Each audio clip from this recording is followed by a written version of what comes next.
Council ضلع آل India ملی council Telangana کے جنرل سیکریٹری اور المعہد عالیہ الاسلامی کے نائب ناظم حضرت مولانا مفتی عمر عابدین قاسمی صاحب کو دعوت دیتا ہوں کہ وہ آئے ہم سب کو خطاب فرمائیں۔ بسم اللہ الرحمن الرحیم، الحمدللہ والصلاة والسلام علی رسول اللہ صلی اللہ علیہ وسلم، اما بعد۔ آل انڈیا ملی کونسل ضلع میڈچل کی جانب سے آج کا تفہیم شریعت کا یہ پروگرام اور ورکشاپ منعقد ہوا، اور اس پروگرام کو منعقد کرنے میں all India Muslim personal law board کے ساتھ تعاون کیا گیا۔ ہمیں خوشی ہے کہ اس پروگرام میں جو محاضرین اور لیکچررز تشریف لائے، ان سب نے اپنے موضوع پر بہت اچھی گفتگو کی، اور اس سے سب کو بہت فائدہ ہوا ہوگا۔ خاص طور پر مولانا اسد ندوی صاحب جو تفہیم شریعت کمیٹی کے آرگنائزر ہیں، اسی طریقے سے برادر محترم ڈاکٹر مفتی محمد اعظم ندوی صاحب، استاذ المعہد العالی الاسلامی حیدرآباد، اسی طرح all India Muslim personal law board کے شعبہ خواتین کی صدر محترمہ ایڈوکیٹ جلیسہ سلطانہ صاحبہ، اسی طرح ایک اور اہم اسپیکر محترمہ عالمہ حفصہ عابدین صاحبہ، ان سب کے خطابات آپ نے تفصیل سے سنے۔ اور آج کے اس پروگرام کے جو آرگنائزر ہیں، جو روح رواں ہیں، میرے عزیز دوست اور بھائی محترم جناب حافظ سید عمر شفیع صاحب، جو ملی کونسل میڈچل کے صدر ہیں اور بہت ہی فعال اور متحرک پرو ایکٹیو نوجوانوں میں سے ہیں۔ ہمیں خوشی ہے کہ ان کے اس کام میں جن لوگوں نے تعاون کیا، اس میں خاص طور پر ہمارے عزیز دوست مولانا شہاب الدین قاسمی، جناب حافظ محمد عظمت اللہ، جناب حافظ محمد عبید اللہ اطہر، مفتی محمد سرور قاسمی، مفتی محمد سعادت حسین قاسمی، اور جناب حافظ محمد حنیف صاحب، ان حضرات نے صبح شام لگ کر اس پروگرام کو کامیاب بنایا۔ یہاں شہنشیں پر کئی اہم لوگ موجود ہیں، مولانا مفتی عبدالباقی صاحب، اسی طریقے سے مولوی حبیب الدین صاحب، اور یہ جو شادی خانہ اس کام کے لیے فراہم کیا گیا، اس کے ذمہ دار محترم جناب ایوب خان صاحب، جناب عبدالعزیز صاحب اور جناب افسر صاحب، ہم سب کو ان حضرات کا شکر گزار ہونا چاہیے کہ ان نے مل کر اتنے اہم پروگرام کو منعقد کیا۔ اب اس کے بعد میں آپ حضرات سے سوال کرنا چاہوں گا، خاص طور پہ خواتین سے، اور ہاتھ اٹھا کر جواب دیجئے، کیا صبح سے لے کر اب تک جو تقریریں ہوئی، جو اسپیچ دی گئی، آپ کو اس سے فائدہ ہوا یا نہیں ہوا؟ اتنے کم لوگوں کو فائدہ ہوا؟ اور مرد حضرات؟ ماشاءاللہ، بارک اللہ فیکم۔ دیکھیے، اصل میں کوئی لمبی چوڑی گفتگو آپ کے سامنے نہیں کروں گا، چند باتیں ہیں جو آپ کے سامنے رکھنا چاہتا ہوں۔ سب سے پہلی بات یہ ہے، یہ بچوں کو آپ لوگ خاموش رکھیں اپنے، اور ماحول خراب مت کیجیے۔ جی، آپ حضرات نے کبھی کسی پرندے کو، کسی برڈ کو ایک پر سے اڑتے ہوئے دیکھا ہے کبھی؟ ہاں یا نہ جواب دیجیے۔ نہیں۔ تو دیکھیے، ایک بڑے عالم ہیں امام یوسف القرضاوی رحمہ اللہ، انہوں نے بہت خوبصورت بات کہی۔ وہ کہتے ہیں کہ اس امت کی مثال موجودہ دور میں اس پرندے کی سی ہے جو صرف ایک پر سے اڑنے کی اور پرواز کرنے کی کوشش کر رہا ہے۔ یہی وجہ ہے کہ وہ پرندہ اڑ نہیں پاتا ہے، گر جاتا ہے، ٹھوکر کھاتا ہے۔ اس مثال کا اصل مطلب یہ ہے کہ یہ جو امت ہے مسلمان، یہ مرد اور خواتین دونوں سے مل کر بنی ہیں۔ جب تک خواتین کا پارٹیسپیشن، ان کی شراکت داری، ان کا کوآپریشن ملت کی اصلاح اور دعوت میں نہیں ہوگا، اس وقت تک یہ امت کا کوئی خواب شرمندہ تعبیر نہیں ہو سکتا، ہمارا کوئی مشن کامیاب نہیں ہو سکتا۔ تو میں سمجھتا ہوں کہ آج کے اس پروگرام میں 1/4 یا 1/3 مرد حضرات ہیں اور 2/3 خواتین ہیں۔ اگر اس طرح آپ کا پارٹیسپیشن، آپ کا تعاون ملی کاموں کو شریعت کے تحفظ کے لیے ملتا رہے تو کبھی بھی ہمارا مشن ناکام نہیں ہو سکتا، ہم ہمیشہ کامیاب رہیں گے۔ اور بعض لوگوں نے کہا کہ خواتین میں بے دینی ہے، ہمارے ایک عزیز نے نظم پڑھی، اس نظم میں بھی کہا گیا کہ خواتین میں بے دینی ہے، لیکن میری نگاہیں دیکھ رہی ہیں کہ اتنی شریعت سے محبت رکھنے والی آقا جناب محمد رسول اللہ صلی اللہ علیہ وسلم کی عظمت اور محبت اپنے دل میں لیے ہوئی خواتین اگر یہاں موجود ہیں تو یہ بات غلط ہے کہ خواتین میں بے دینی ہے، یہ ہماری غلط فہمی ہے۔ اور آپ اس غلط فہمی کو دور کیجئے، محلہ محلہ، گھر گھر دین کی تبلیغ کر کے، اپنے گھر میں دین کو نافذ کر کے۔ تو اس لیے آج کے اس پروگرام سے مجھے بہت زیادہ حوصلہ ملا اور میں خوش ہوں کہ اتنی ساری خواتین اگر ملت کے کسی کارواں کو حاصل ہو تو وہ کارواں، وہ مشن کبھی ناکام نہیں ہو سکتا۔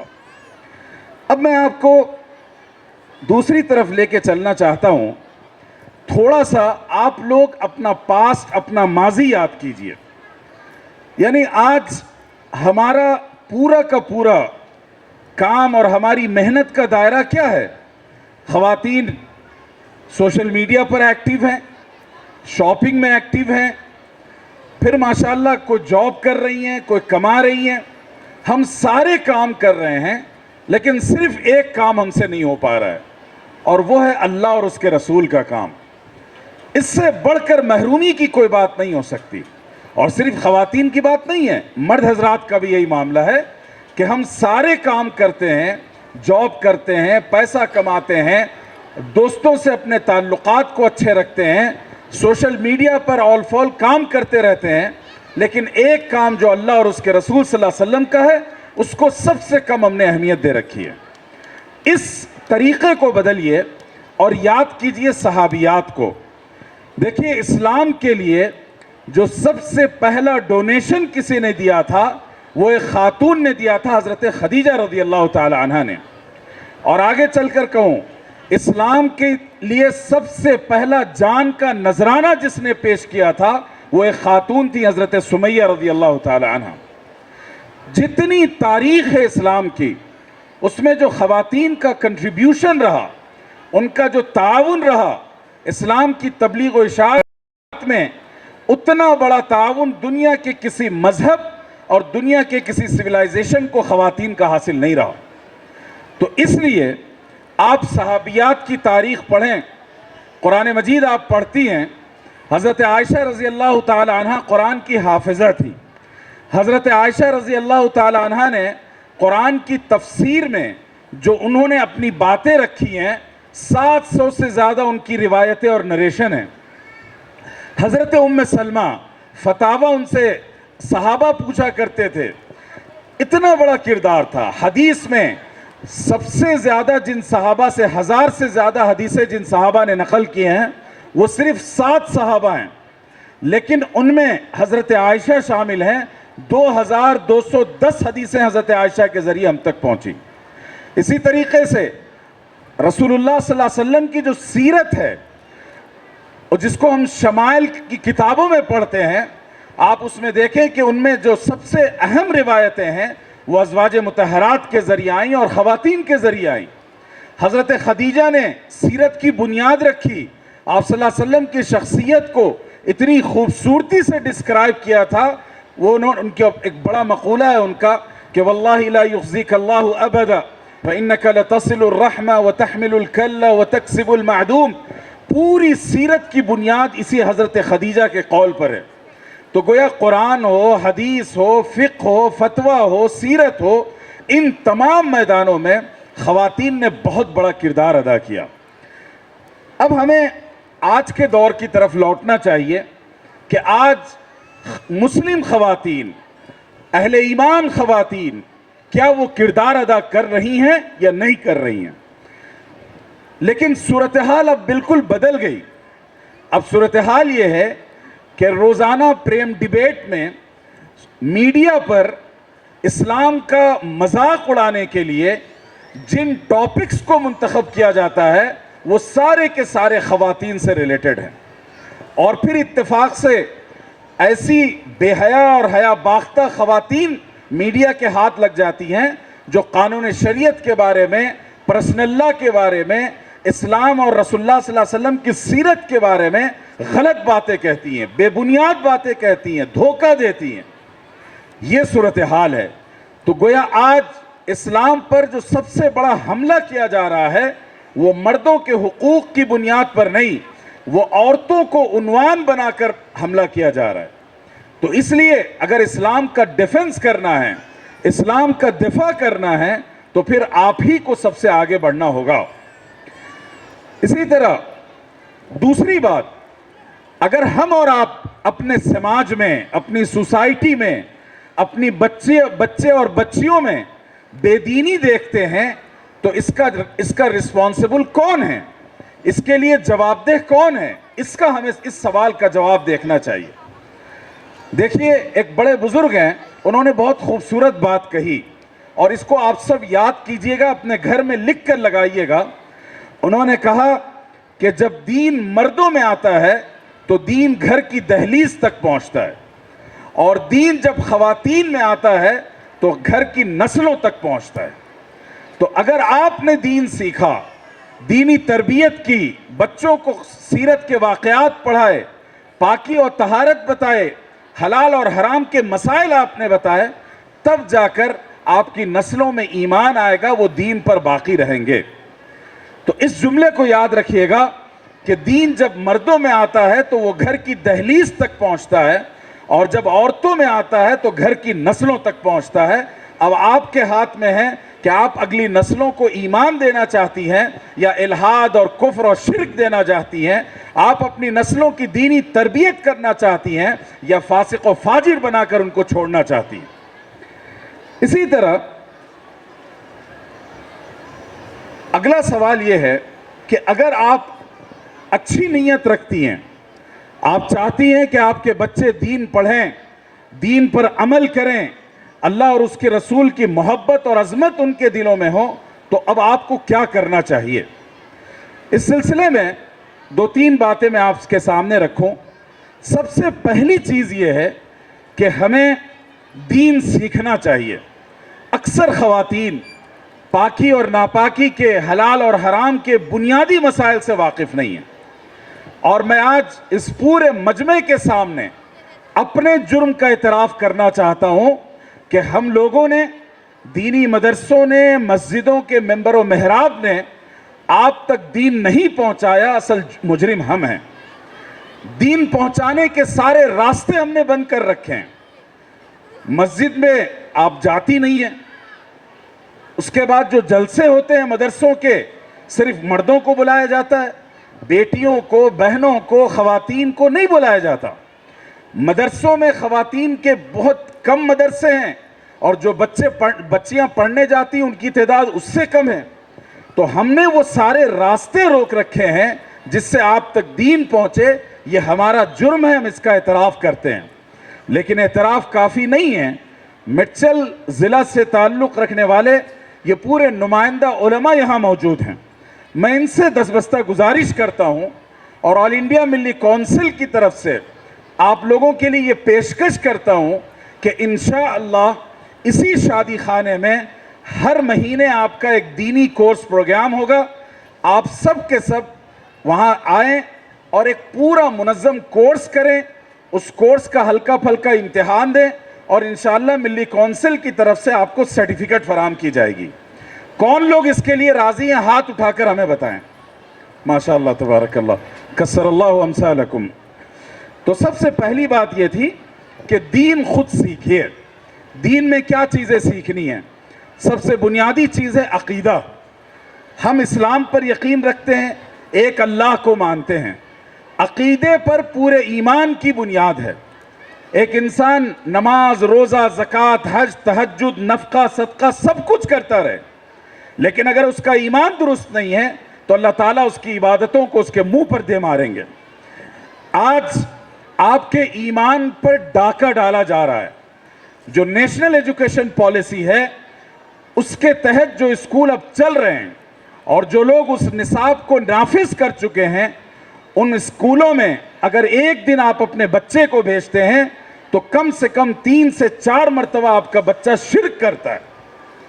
اس سے بڑھ کر ہمارے لیے محرومی اور بدقسمتی کی کیا بات ہوگی کہ آپ کا بچہ اسکول جائے, باپ اپنے خون پسینے کی کمائی سے اس کو پڑھائے اور واپس وہ بچہ وہاں سے شرک اور کفر لے کر آپ کے گھر لوٹے.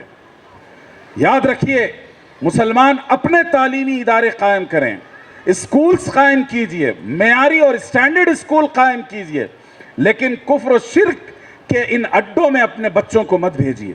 اچھی تعلیم فراہم کیجئے, مسجدوں میں اسکول قائم کر دیجئے, لیکن ایسے اسکول جو اعلیٰ اور کوالٹی ایجوکیشن کے نام پر آپ کے بچوں کو کفر و شرک دے کر بھیجیں, ایسے اسکولوں سے توبہ کر لیجئے.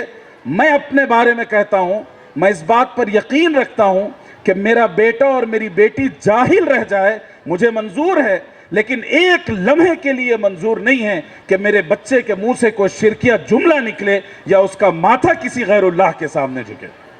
اس لیے یہ عزم کر لیجئے, یہ طے کر لیجئے کہ ہم اپنے بچوں کے ایمان کی حفاظت کریں گے, ان کو توحید سے جوڑے رکھیں گے, آقا جناب محمد رسول اللہ صلی اللہ علیہ وسلم کی عظمت و محبت سے اس کے سینے کو معمور کر دیں گے, اور وہ تمام راستے, چاہے وہ سوریہ نمسکار کا ہو یا زمین اور دھرتی کی پوجا کے نغمے ہوں, ان میں سے کوئی بھی گانا اور کوئی بھی اشلوک اور کوئی بھی اس طرح کے جو بھجن ہم اپنے بچوں کو پڑھنے نہیں دیں گے. دوسری چیز ہے قرآن مجید. قرآن کے ذریعے نماز درست ہوگی, آخرت درست ہوگی. کم سے کم اتنا قرآن کو جاننا کہ جس سے آپ قرآن کا پروننسیشن کر سکیں, تلفظ کر سکیں صحیح, اس کا اہتمام کیجئے. تیسری چیز یہ ہے, اللہ کے رسول صلی اللہ علیہ وسلم کی سیرت کو پڑھیے. یاد رکھیے, پوری انسانی تاریخ میں جتنی خواتین گزری ہیں اور قیامت تک گزریں گی, ان کا سب سے بڑا اگر کوئی محسن ہے جس نے سب سے زیادہ خواتین کو حقوق دلائے, خواتین کو عزت دی, وہ آقا جناب محمد رسول اللہ صلی اللہ علیہ وسلم ہے. ان سے بڑا خواتین کا کوئی محسن اور کرم فرما نہیں ہے. لیکن صورتحال یہ ہے کہ ہم رسول اللہ صلی اللہ علیہ وسلم کے نام سے واقف نہیں ہوتے, حضور صلی اللہ علیہ وسلم کے آل و اولاد کے نام سے واقف نہیں ہیں, آپ صلی اللہ علیہ وسلم کے مقام سے واقف نہیں ہیں. اس لیے رسول اللہ صلی اللہ علیہ وسلم کی محبت اور ان کی عظمت سے اپنے بچوں اور اپنی نسلوں کو معمور کر دیں. دنیا کا کوئی فساد اور فتنہ ان کے ایمان کو خطرے میں ڈال نہیں سکتا. تیسری چیز ہے احکام و مسائل, حلال اور حرام, جائز اور ناجائز, پاکی اور ناپاکی, اور نماز اور روزے سے متعلق بنیادی مسائل. یہ وہ چیزیں ہیں اگر ایک مہینہ آپ 2-2 گھنٹے روزانہ نکالیں, یہ سب آپ سیکھ سکتے ہیں اور پڑھ سکتے ہیں. اس کے لیے پوری زندگی لگانے کی ضرورت نہیں ہے, سارے کام کاج چھوڑ کر بیٹھنے کی ضرورت نہیں ہے, بلکہ اگر آپ روزانہ 2 گھنٹے نکال لیں ایک مہینے تک, 60 آورس میں دین کا جو بنیادی کورس ہے وہ سیکھا جا سکتا ہے. تو اس لیے دین کو سیکھنا اپنی پرائورٹی اور اپنی ترجیحات میں شامل کیجئے. آج تمام خواتین یہاں وعدہ کر کے اور عہد لے کر جائیں کہ ہم سب اپنے اپنے گھر میں اپنے بچوں کو دینی تعلیم دیں گے, خود بھی پڑھیں گے اور ان کو پڑھائیں گے. وعدہ کرتے ہیں آپ سب؟ اتنا ہلکا وعدہ نہیں سنائی دے رہا مجھے, زور سے بولیے انشاءاللہ. اب اس کے بعد دین کے بقا کے لیے, اپنے دین کو بچانے کے لیے دوسرا کام کیا کرنا ہے, وہ ہے اولاد کی تربیت. ہم سب کے پاس ایک شیطان ہے.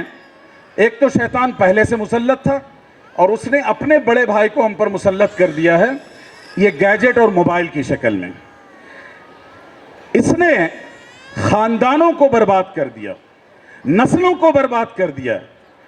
ہمیں اپنے بچوں کی تربیت کرنی ہے آپ کے گھر میں چھری اور چاقو ہوتی ہے، اسی چھری سے سبزی اور گوشت بھی کٹتا ہے، اور بعض ظالم اور کمینہ صفت لوگ اسی چھری سے اپنے بیوی کا گلا بھی کاٹ دیتے ہیں۔ تو دیکھیے، کوئی بھی چیز ہے اس کا اچھا اور برا استعمال ہم کو معلوم ہونا چاہیے، اور ہم اس پر بات کریں، اس پر ڈسکشن کریں اپنے بال بچوں کے ساتھ، تو دینی تربیت اس کو اپنی اولاد کی کرنا ہے۔ آپ اور ہم کیا کہتے ہیں، ہم بہت بیزی ہیں، مرد حضرات کمانے میں، گھر کے باہر کی مصروفیات میں بیزی ہیں، خواتین اپنی دیگر مشغولیات میں بیزی ہیں۔ آپ کے بچوں کو آپ نہیں، شیطان پال رہا ہے، اس لیے اپنے بچوں کی تربیت پر دھیان دیجیے۔ دیکھیے، میں آپ کو سیرت کے حوالے سے ایک بہت اہم بات بتاؤں۔ آقا جناب محمد رسول اللہ صلی اللہ علیہ وسلم جو اپنے وقت کے پیغمبر تھے، مدینہ میں اسلامک اسٹیٹ قائم تھی، اس کے حکمراں تھے، اور پوری دنیا میں اسلام کو پھیلا رہے تھے۔ اتنے مصروف شخص اپنی فیملی کو کتنا وقت دیتے تھے، اس کا اندازہ آپ کو؟ علامہ سید سلیمان ندوی رحمۃ اللہ علیہ نے سیرت النبی میں رسول اللہ صلی اللہ علیہ وسلم کا پورا جو دن ہوا کرتا تھا، اس کا اسکیجول، اس کو ذکر کیا ہے کہ رسول اللہ صلی اللہ علیہ وسلم عصر کی نماز پڑھا کر اپنے گھر تشریف لے جاتے، عصر سے مغرب تک خاندان کے جو چھوٹے بچے بچیاں تھے ان کے ساتھ وقت گزارا کرتے، پھر مغرب کی نماز پڑھنے مسجد آتے اور پھر واپس چلے جاتے، فیملی کے ساتھ، بال بچوں کے ساتھ وقت گزارتے، پھر عشاء کے بعد سے لے کر فجر کی نماز تک رسول اللہ صلی اللہ علیہ وسلم گھر میں ہوتے۔ تو دیکھیے، عصر سے لے کر نماز فجر تک رسول اللہ صلی اللہ علیہ وسلم پورا ٹائم اپنے اہل خانہ کو، اہل بیت کو، اپنے خاندان کے بال بچوں کو دیا کرتے تھے، تبھی جا کر اہل بیت کا وہ مقام بنا اور انہوں نے وہ قربانیاں دی کہ جس سے اسلام کی تاریخ روشن ہے۔ تو آپ کو بھی اپنے بچوں کو ٹائم دینا پڑے گا۔ جب تک وقت نہیں دیں گے، ان کی نگرانی نہیں کریں گے، ان کے ساتھ اچھا اور کوالٹی ٹائم اسپینڈ نہیں کریں گے، اس وقت تک آپ اپنے نسلوں کی تربیت نہیں کر سکتے۔ یہ بچے آپ کی گود میں پل رہے ہوں گے، لیکن شیطان ان کی نگہبانی اور نگرانی اور پرورش کر رہا ہوگا۔ اس لیے اپنے بچوں کو وقت دیجئے، اپنی مصروفیات کو ڈیسائیڈ کیجئے کہ ہمیں اپنی فیملی کے لیے اتنا ٹائم دینا ہے۔ اسی طرح تربیت میں یہ بات بھی شامل ہے کہ پیرنٹنگ کیسے کی جائے۔ ہر ایک کو اللہ نے اولاد، جس کو اللہ نے اولاد دے رکھی ہے، اس کو اپنے آپ سے سوال کرنا چاہیے کہ یہ جو اللہ کی نعمت ہے، یہ ہے کیا؟ دیکھیے، ہمارے پاس اگر کوئی قیمتی موبائل ہو، کوئی اچھا گیجٹ ہو، تو ہم اس کو پروٹیکشن لگاتے ہیں، کور لگاتے ہیں، ساری چیزیں اس کے پروٹیکشن کے لیے کرتے ہیں۔ لیکن یہی اصل میں پیرنٹنگ ہے کہ میں اس موبائل کی کیسے حفاظت کروں، کیسے اس کا استعمال کروں۔ اسی طرح اپنے بال بچوں کی اپبرنگنگ کیسی کی جائے، ان کی نرچرنگ کیسے کی جائے، ان کی تربیت کیسی کی جائے، اس کے بارے میں بھی ہمیں سوچنا چاہیے۔ میں اپنے بزرگوں سے، جو پیرنٹس یہاں، ان سے ایک گزارش کرنا چاہوں گا کہ دیکھیے، زمانہ بدل گیا۔ پہلے لوگ بیل گاڑی پر سفر کرتے تھے، پھر اس کے بعد موٹر کار آئی، پھر ریل آئی، اور پھر تیز رفتار ہوا میں اڑنے والے جہاز آپ کو نظر آتے ہیں۔ آج کے دور میں اگر کوئی شخص بیل گاڑی پر حج کرنا چاہے، آپ اس کو پاگل کہیں گے کہ نہیں کہیں گے؟